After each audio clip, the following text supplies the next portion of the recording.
back to the episode. On today's episode, we're going to be tearing apart the motor as much as we can. So we're going to start off with the top end side with the valve cover. A lot of the times with these motors and some other ones, the length of the bolts are different. So what we went ahead and did is trace out the gaskets to replace, but also we marked out the bolt holes. So when we take the bolts out, we know exactly where they go because they are different lengths.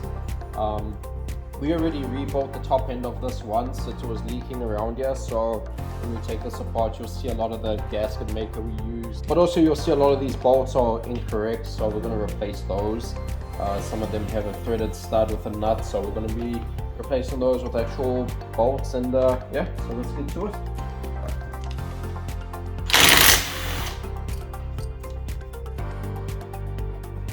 Alright, so we've removed all the bolts. As you can see, some of them were not correct, so we have a stud over here, but we're going to be replacing the cylinder head and the block with a big bore and a port and polished head. Link will be in the description of where you can get all this stuff. So we're going to go ahead and hopefully break it apart with that gasket maker and see what happens.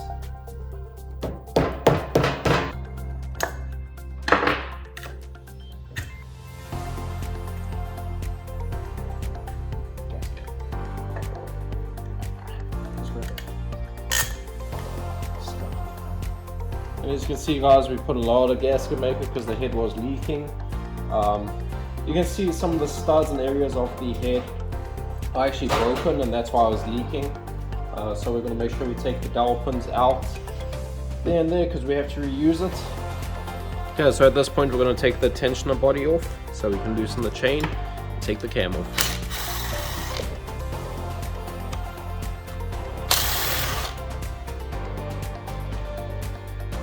Okay guys, so to take the cam off the chain, we have to loosen the two Allen bolts on the side of the cam gear, and in order to do that we have to rotate the motor. So we're going to take that off and then grab the socket and rotate it as we're going to be loosening the two Allen bolts for the cam. Alright guys, so the nice thing about the stand is that we're able to rotate the motor as we need. So we're going to loosen up the two Allen bolts on the cam, and we're going to hold the motor at the bottom.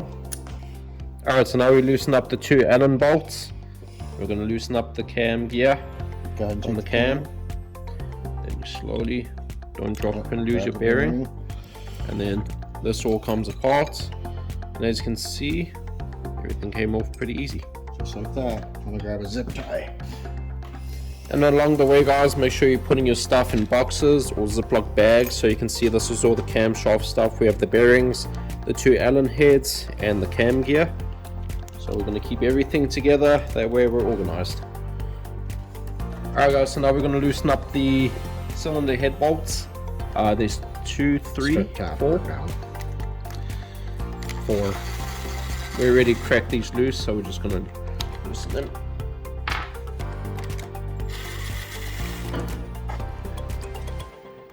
Alright guys, so now we loosen up the 4 bolts. Don't forget your washers, and now we're going to crack this loose.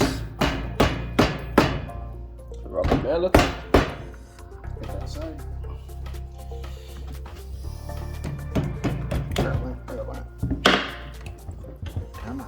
Come on. Wiggle. No, it's just got to come off straight because it's on studs. Yeah. There you go. Push that zip tie through. There we go. Dude, look at that gasket. That's stuff. It was burning out. Oh, that is. Alright, so we've gone ahead and taken out the chain guide. So now we're going to loosen up the two 8mm bolts at the top of the base. And then we're going to go ahead and remove the 4 bolts holding the cylinder to the case.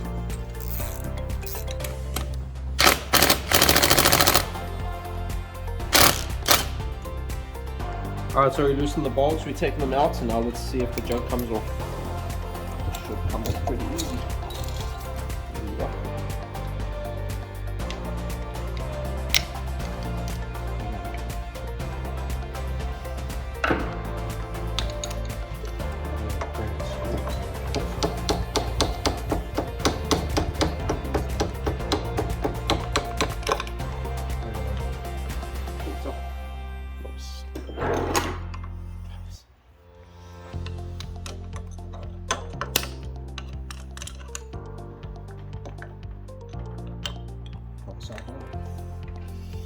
Alright, so we're going to start by putting on our oil ring. We already put one clip in and one injury for the clip, so we're good. Alright, so we got our rings all installed and clocked. Obviously your black edged ring is always right there, your oil sandwich down here, silver ring there. Clocking the rings is basically make sure none of your gaps line up. So I had one there, one there, one there, and one there, all clocked. And then any text, some rings will have text on them, not all of them, but some. If there's any text, that's always facing up. And then the arrow always faces towards exhaust, yep. Always. Always towards exhaust, yeah. Okay, now it's time to install the piston. As you can see, we put down some paper towel, so in case we do drop something, we can kind of bring it up. We've already installed one of the clips, and it's a clip on that side, so we can do the clip on this side. It'll be easier to do. So we're gonna go ahead and install the pin just a little bit, and then we're gonna throw this connecting rod there all the way through. Alright, so I was able to get the clip into this side. We're gonna throw the gasket on, the dowels, and then continue on with the block. Alright, so what we went ahead and did is put our two new dowel pins in the back. They go on the back, and we threw our gasket on. Pistons assembled with the timing chain. Make sure this does not drop in, but the cover's off, so if anything we can always put it back on the gear. And then you have your tensioner, which once everything's back on, we'll throw the other chain tensioner on. Well, chain guide. There's only one chain tensioner. Oh, sorry, guide. And so that once that's on, then we'll oil the piston or the sleeve, throw that on, and then we'll throw the bolts in and torque everything down. Alright, so we have the new cylinder here. Do not forget your O-ring on the base of the cylinder. You do need it. Kind of do this without a ring squeezer. We've done it before. If you haven't already, go ahead and watch the Warrior video. You'll see Dave's done it without a ring squeezer because it is kind of easier this way. We threw some oil in the sleeve, so we're going to drop this down.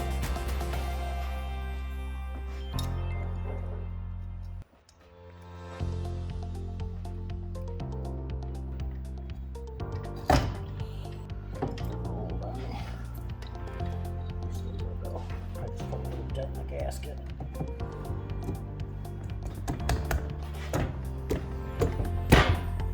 That's it, tree. Alright, so as you can see, we put the cylinder on. So now we're going to put the two base bolts in. They go into the case, and then we're going to torque these down.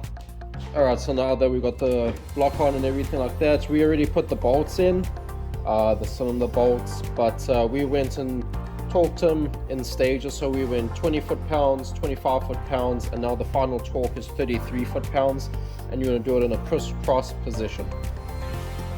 So this is the final torquing of it.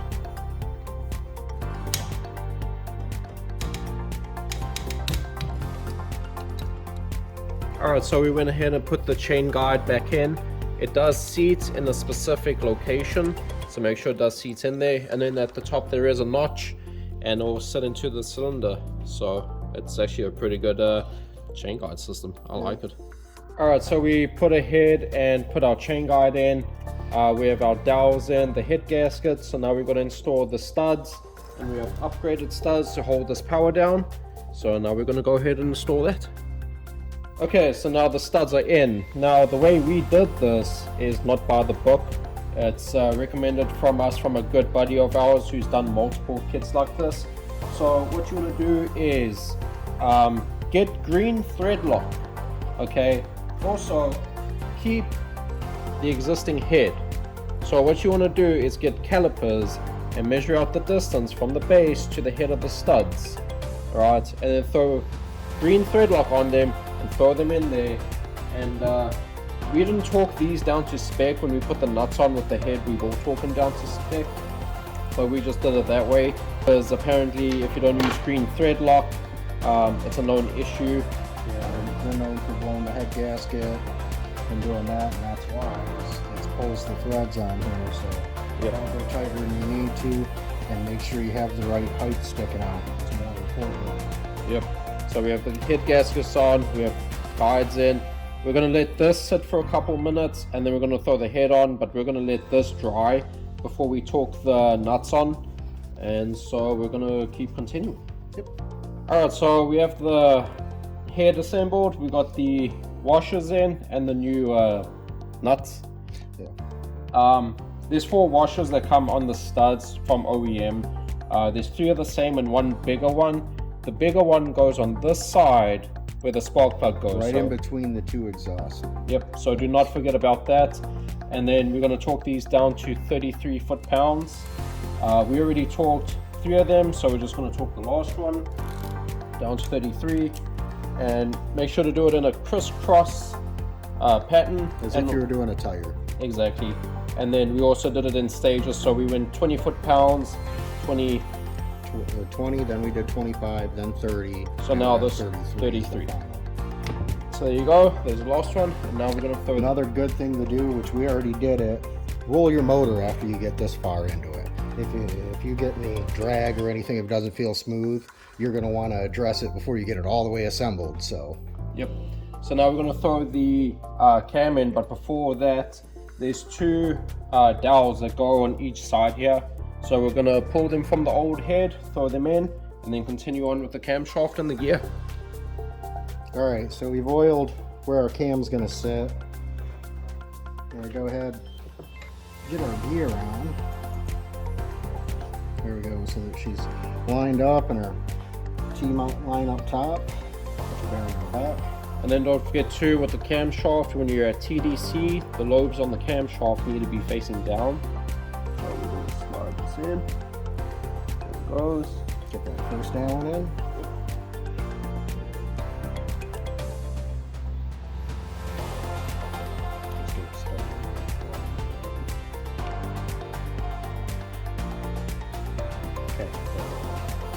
And don't forget on the camshaft you have the 3 lines. Make sure those are all lining up with your timing.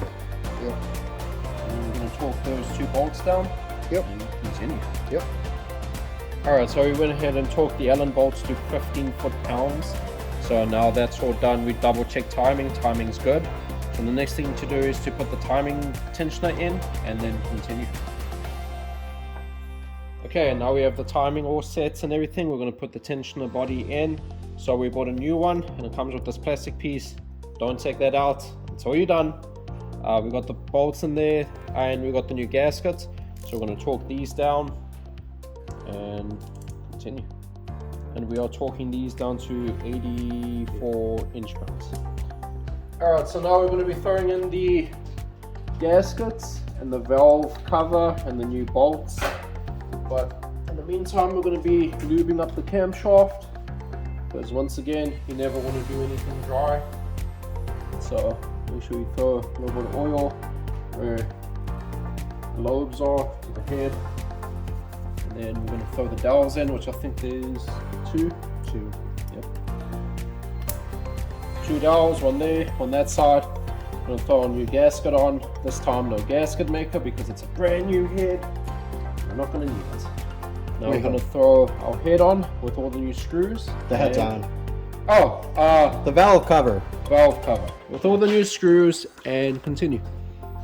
Push all these up, just for starters. They're going to squeeze down as you drop it on. But make sure they're all pushed up. That way you know one isn't going to get underneath another and give you issues later. Yep, then we're going to throw the cover on. We're going to grab our just new... like that, and then from there, you can pretty much see they're all tight. We're good. Yep, leave everything loose for now because we're going to be adjusting that later on. But you're going to throw in the new screws and torque them down. Alright, so it's a good thing we did all this because we're not going to use any of this. But if you're going to do it, make sure you do it. But as you can see, there's a bunch of missing ones and incorrect ones. So we have all new OEM hardware that we're going to throw in, and it's going to be done correctly this time. Alright, so as you see, we put all the OEM hardware back in. We forgot to order this bolt, so we went ahead and used the old one. We torqued this one to 17 foot-pounds. All the others around here we did 84 inch-pounds or 86 inch-pounds because we didn't want to strip them out. I'm going to set the valves and then be done with the motor.